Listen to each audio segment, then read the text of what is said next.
गौरी, मेरे बेटे को बहुत तेज बुखार है, किसी अच्छे से डॉक्टर का बताओ। मैं अपने बेटे को लेकर किस डॉक्टर के पास जाऊं? चिड़िया रानी, हमारे जंगल में सबसे अच्छा डॉक्टर तो डॉक्टर तोताराम ही है, लेकिन वो है बहुत लालची डॉक्टर। तुम अपने बेटे को तोते राम के पास ले जाओ, उसकी दवा से सारे पक्षी ठीक हो जाते हैं। रानो चिड़िया रोती हुई अपने बेटे को उठाकर डॉक्टर तोताराम की तरफ चली जाती है। उसे रास्ते का अच्छी तरह नहीं पता था, इसलिए वो बेचारी रास्ता भूलकर दूसरी तरफ चली जाती है।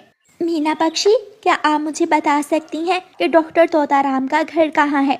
चिड़िया, आप गलत दिशा में आ गई हो। तोते राम का घर तो जंगल के पिछले बाजार में है, बड़ी दुकान के पास। अच्छा, फिर मुझे लौटकर वापस जाना होगा। रानो चिड़िया फिर से उड़ती है और आखिरकार रानो चिड़िया अपने बेटे को लेकर डॉक्टर तोताराम के पास पहुंच ही जाती है। डॉक्टर तोता, डॉक्टर तोता डॉक्टर नहीं, तोताराम, पूरा नाम लो चिड़िया। डॉक्टर तोताराम, मेरे बेटे को तेज बुखार है, मेरे बेटे को बुखार की दवा दे दो। पहले बताओ तुम मेरे लिए क्या लाई हो, फिर ही मैं तुम्हारे बेटे को दवा दूंगा।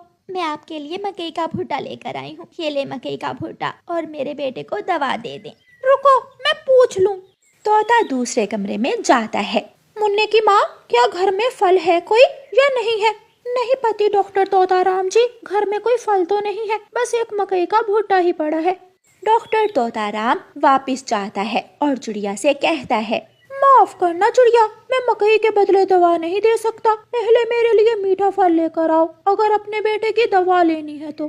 कृपया करें डॉक्टर तोताराम जी, मेरा बेटा मर जाएगा। मेरा बेटा रात से बुखार से तड़प रहा है, मेरे बेटे को बुखार की दवा दे दें। ना भी ना, मैं जो कहता हूँ वही करता हूँ। मेरे घर में मकई है, हाँ फल नहीं है, अगर फल लाओगी तो फिर ही दवा मिलेगी। तोते डॉक्टर की पत्नी चिड़िया की रोने की आवाज सुनकर वहाँ आती है और अपने पति से कहती है, पति जी, चिड़िया बेचारी रो रही है, इसे दवा दे दे, वो मकई लाई तो है देने को। चुप करके घर चली जा, मैं मकई के बदले दवा नहीं दे सकता, मुझे तो फल ही लेना है। तोता किसी की नहीं सुनता और चिड़िया अपने बेटे को उठाकर चली जाती है। मैना, मेरे बेटे को थोड़ी देर अपने पास बिठा लो, मैं कोई फल ढूंढकर अभी वापस आती हूँ। क्या हुआ? क्या तोते राम ने मकई के बदले दवा देने से इनकार कर दिया है? हाँ, उसने कहा है कि अगर मैं कोई फल लाऊंगी तो फिर ही वो मुझे दवा देगा। चिड़िया, ये मीठा फल मैं अपने बच्चों के लिए लाई थी, ये मीठा फल आप रख लें और अपना मकई का भुट्टा मुझे दे दें, मेरे बच्चे मकई खा लेंगे। आपके बेटे की दवा जरूरी है, आप तोता राम से जाकर दवा ले लें। मैना, बहुत बहुत शुक्रिया, आपने तो मेरी मुश्किल आसान कर दी। चिड़िया मैना पक्षी से मीठा फल लेती है। डॉक्टर तोताराम जी, ले ये मीठा फल और मेरे बेटे की दवा दे दें। हाँ, ये हुई ना बात, अब तुम दवा ले सकती हो। तोताराम चिड़िया के बेटे को बुखार दूर करने वाली दवा दे देता है। चिड़िया अपने बेटे की दवा लेकर वहाँ से चली जाती है।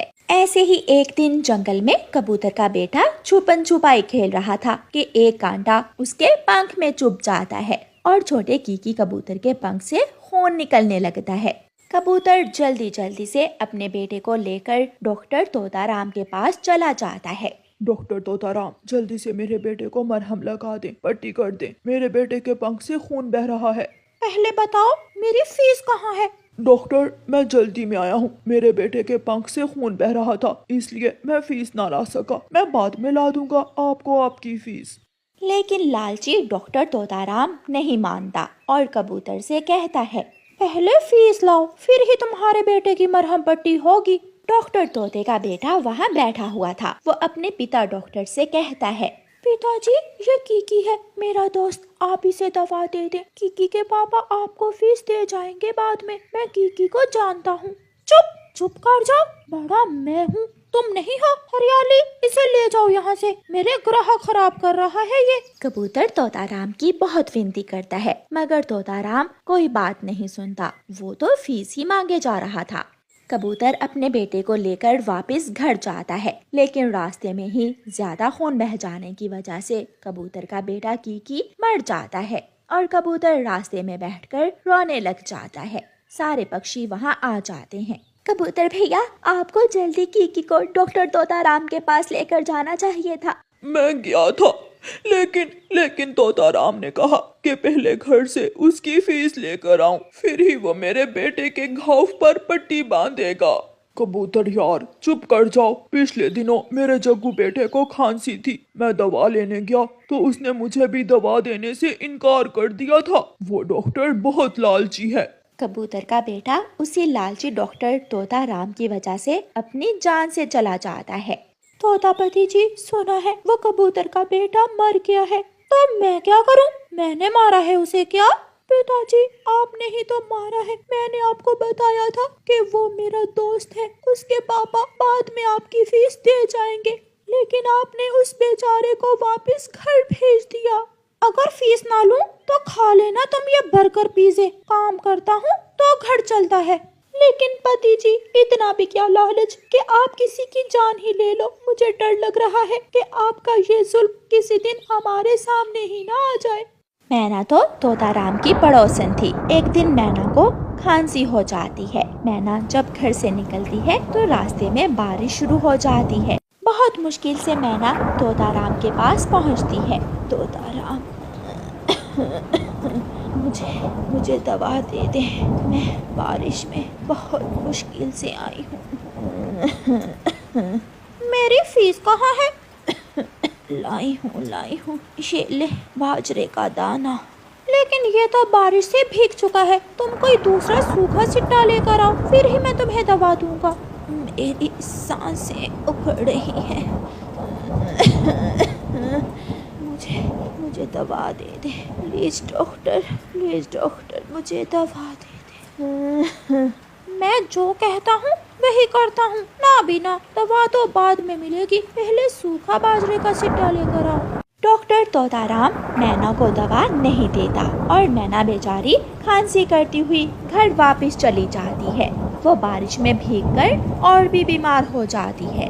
जो किसी के साथ बुरा करता है, कभी ना कभी उसे उसकी सजा तो मिलती ही है। एक दिन तोता राम डॉक्टर का बेटा जंगल में नदी के पास खेल रहा था कि एक पेड़ की डाल टूटकर छोटे मिठू के ऊपर गिर जाती है। पास में एक पक्षी लाल तोता वहाँ बैठा हुआ था, जो नहीं जानता था कि ये छोटा बच्चा डॉक्टर तोता राम का है। ये बच्चा ना जाने किसका है, मुझे जल्दी से डॉक्टर को बुला कर लाना होगा। लाल तोता जल्दी से भागता है और डॉक्टर तोता राम के पास जाता है। डॉक्टर नहीं, डॉक्टर तोता राम। डॉक्टर तोता राम, जल्दी से मेरे साथ चलें। नदी किनारे एक छोटा पक्षी गिरा हुआ है, उसके ऊपर पेड़ की डाल गिर गई है, वो घायल है, उसे बचाना होगा। पहले बताओ मेरी फीस कहाँ है? डॉक्टर तोता राम, एक तो तुम्हारा नाम इतना लंबा है कि नाम लेते लेते ही मरीज मर जाए। मेरे पास फीस नहीं है, आप मेरे साथ चलें। लेकिन लालची डॉक्टर तोता राम लाल तोते के साथ जाने से इनकार कर देता है। तकरीबन 1 घंटे के बाद कौवा जब नदी किनारे जाता है तो डॉक्टर तोता राम के बेटे को पेड़ के पास घायल देखकर परेशान हो जाता है। अरे ये तो डॉक्टर तोता राम का बेटा है, मुझे जल्दी से डॉक्टर तोता राम को बताना होगा। कौवा भागता है और डॉक्टर तोता राम के पास जाता है। तोता डॉक्टर, पूरा नाम लो, डॉक्टर तोता राम। तुम्हारा बेटा नदी किनारे घायल पड़ा है, उसे जाकर बचा लो। ये सुनकर डॉक्टर तोता राम रोने लग जाता है। कहाँ है मेरा बेटा? मेरा छोटा मिठू कहाँ है? रोते हुए डॉक्टर तोता राम अपना बॉक्स उठाता है और नदी की तरफ भाग जाता है। लेकिन उसका बेटा मर गया था। लाल तोता और चिड़िया वहाँ बैठे हुए थे। डॉक्टर तोता राम मर गया, तुम्हारा अपना ही बेटा आज तुम्हारे लालच के कारण मर गया। लालची डॉक्टर तोता राम आंसू बहाए जा रहा था और अपने कामों पर बहुत शर्मिंदा था, परेशान था। लेकिन अब समय लौटकर आने वाला नहीं था। मेरा बेटा मेरी वजह से मरा है, मैं दोषी हूँ। कबूतर का बेटा भी आपकी वजह से ही मरा था, याद है ना उस दिन की बात? तोता बहुत पछताता है, लेकिन अब पछताने से क्या होने वाला था। चिड़िया के पास एक अपना बैल था। उस बैल से चिड़िया अपने खेत में जुताई करती थी। चिड़िया अपने बैल का बहुत ख्याल करती, उसे समय पर चारा देती और समय पर पानी। यही वजह थी कि चिड़िया का बैल दिल लगाकर काम करता था और हर बार चिड़िया की फसल सबसे अच्छी होती। सारा काम खत्म हो गया, अब मैं इस ठंडे पेड़ की छांव में थोड़ा आराम कर लेती हूँ। चिड़िया आराम करने के लिए ठंडे पेड़ की छांव तले सो जाती है। कालू जी, अगर हमारे पास भी चिड़िया की तरह का बैल होता तो हमारी फसल भी चिड़िया की तरह अच्छी होती। गौरी, मेरे पास एक उपाय है। क्यों ना हम चिड़िया से बैल मांगकर अपने खेत की जुताई कर लें। कालू, बात तो ठीक है, क्या चिड़िया हमें अपना बैल दे देगी? देगी क्यों नहीं, अगर नहीं देगी तो मुझसे मार खाएगी। ऐसा सोचकर दोनों पति पत्नी कौवे चिड़िया के पास जाते हैं। चिड़िया, सुंदर चिड़िया, अच्छी चिड़िया, उठ जाओ। चिड़िया गौरी कौवी की आवाज सुनकर उठ जाती है। चिड़िया चिड़िया, हम अपने खेत की जुताई करना चाहते हैं। मगर हमारे पास बैल नहीं है। तुम अपना बैल एक दिन के लिए हमें दे दो, कल हम वापस कर जाएंगे तुम्हारा बैल। कालू और गौरी, अगर मेरा बैल लेने से आपके खेत की जुताई हो सकती है तो आप ले जाए मेरा बैल, और जब आपका काम हो जाए तो मेरा बैल मुझे वापस कर जाना। ये सुनकर कौवा और कौवी खुश हो जाते हैं और चिड़िया से उसका बैल ले जाते हैं। कौवा खेत में हल चलाना शुरू करता है और शाम तक काम करता है। बैल थक जाता है। मैं थक गया हूँ, मुझे ठंडा पानी दो और मुझे भूख लगी है, मुझे कुछ चारा भी दो। ये तेरी माँ का घर नहीं है जो तुझे यहाँ सब मिलेगा। ऐसा कहते हुए कालू कौवा बैल के एक डंडा लगाता है और फिर से अपना काम शुरू करता है। काम खत्म करने के बाद गौरी और कालू छांव में बैठ जाते हैं और चिड़िया के बैल को भूखा प्यासा धूप में ही बांध देते हैं। ये बहुत बुरे हैं, सारा दिन मुझसे काम लिया और मुझे अभी तक ना ही पानी दिया और ना ही चारा। मैं इन कौवों के पास और नहीं रह सकता। बैल जोर लगाता है और अपनी रस्सी तोड़कर भाग जाता है। कालू कालू, वो गया, बैल भाग गया, उसे पकड़ो। मगर चिड़िया का बैल तो चंद ही मिनटों में चिड़िया के पास पहुंच जाता है। मेरे प्यारे बैल, क्या हुआ है? आपकी सांस भी फूली हुई है, सब ठीक तो है? मुझे उन्होंने प्यासा रखा, ना पानी दिया, ना चारा। मैं थक गया हूँ और धूप में मुझे पेड़ से बांध दिया। गौरी और कालू भी बैल के पीछे ही वहां पहुंच जाते हैं। चिड़िया, तेरा बैल तो बहुत बुरा है, आधा काम बीच में ही छोड़कर भाग आया है। बहुत कामचोर है तेरा बैल। चिड़िया, 2-4 दिन मेरे पास रहेगा तो मैं इसे सीधा कर दूंगा। कव्वो, दुष्ट कव्वो, भाग जाओ यहाँ से। तुमने मेरे बैल को ना पानी दिया और ना ही चारा। अब दोबारा मैं तुम्हें अपना बैल कभी नहीं दूंगी।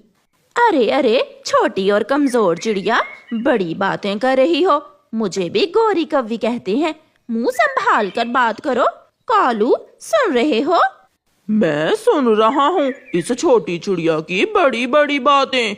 गौरी, चल, देख लूंगा मैं इस चिड़िया को। कौवे गुस्से में वहां से चले जाते हैं। चिड़िया अपने बैल को पानी देती है और फिर बाद में चारा भी। रात हो जाती है।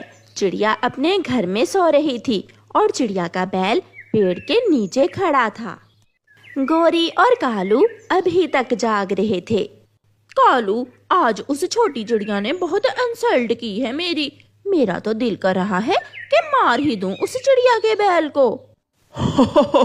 ना रहेगा बैल और ना बजेगी बांसुरी। गौरी, वो जहर वाली बोतल मुझे दो। मैं आज रात ही उस चिड़िया के बैल को स्वर्ग में पहुंचा देता हूँ। अब जाकर कहीं मेरे दिल को कुछ सुकून हुआ। जाओ, जल्दी जाओ कालू, और मार दो उस छोटी चिड़िया के बड़े बैल को।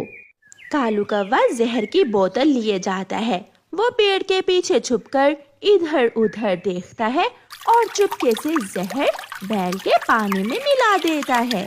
अपना बुरा काम करने के बाद कालू कौवा आसानी से वहां से भाग जाता है। सुबह हो जाती है। जब चिड़िया अपने बैल को चारा डालने आती है तो उसकी चीख ही निकल जाती है। बैल, मेरा बैल, ये कैसे हो सकता है? अपने बैल को मरा हुआ देखकर चिड़िया तो रोए ही जा रही थी। मेरा बैल भी मुझे छोड़कर।